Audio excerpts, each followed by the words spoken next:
Election day here in the U.S. is less than 2 weeks away, 2 weeks away, as we mentioned, but we aren't the only country going to the polls. Brazil is now just days away from a high-stakes presidential election pitting two political titans and bitter rivals in a head-to-head election that could have wide-ranging impacts on U.S. economic policy.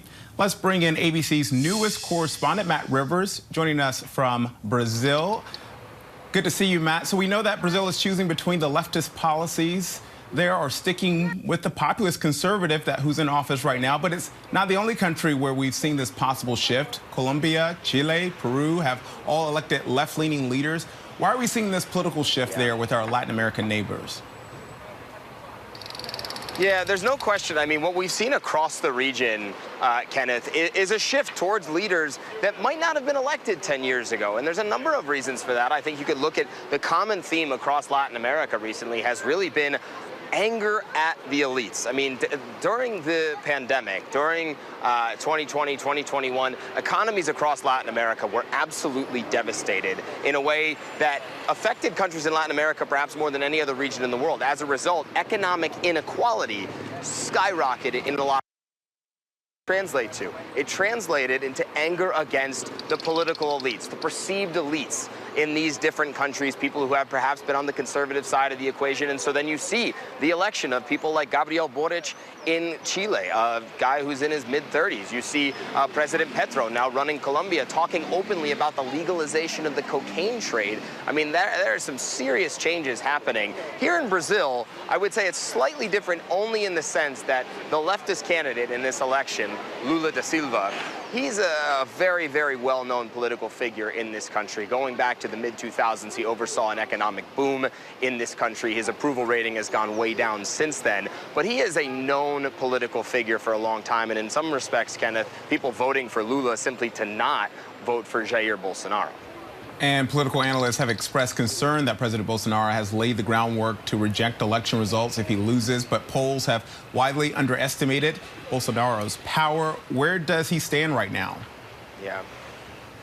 Well, look, this was a campaign season that was vitriolic at times. There's no question. Both campaigns lobbing insults back and forth. But I think what people might be most concerned about this point is what's going to happen once the results actually come in. Because what you have, an incumbent president, Jair Bolsonaro, is a man who has spent years attacking the legitimacy of Brazil's voting systems. This is one of the only countries in the world that conducts an entirely digital election.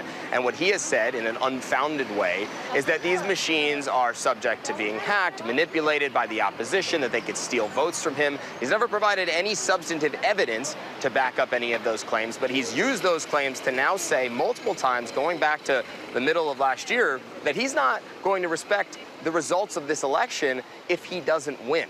And that's dangerous because it can lead to incitement. He has millions and millions of supporters, Kenneth, in this country who might not accept the fact that if he loses by a point, 2 points, what does that lead to? Does it lead to political violence in this country? That's the open question, and why people are nervous at this point. Yeah, and it's a good question. And Matt, before you go, what could a regional shift mean for U.S.-Brazil relations?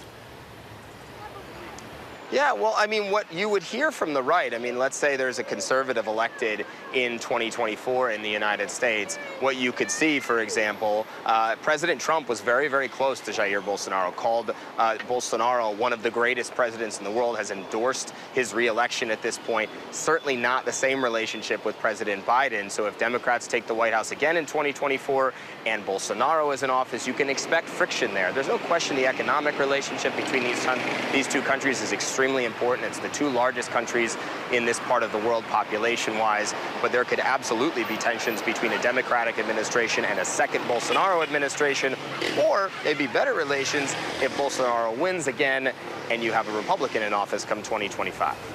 All right, there you have it. Matt Rivers, ABC's newest correspondent. And point of personal privilege, because Matt and I go way back to our days of reporting on the streets of Philadelphia, like a decade ago, Matt. So it's good to be a colleague instead of a competitor now. You too, my friend. You too. Good to be here. Welcome, welcome. All right. Thanks, Matt. Appreciate it.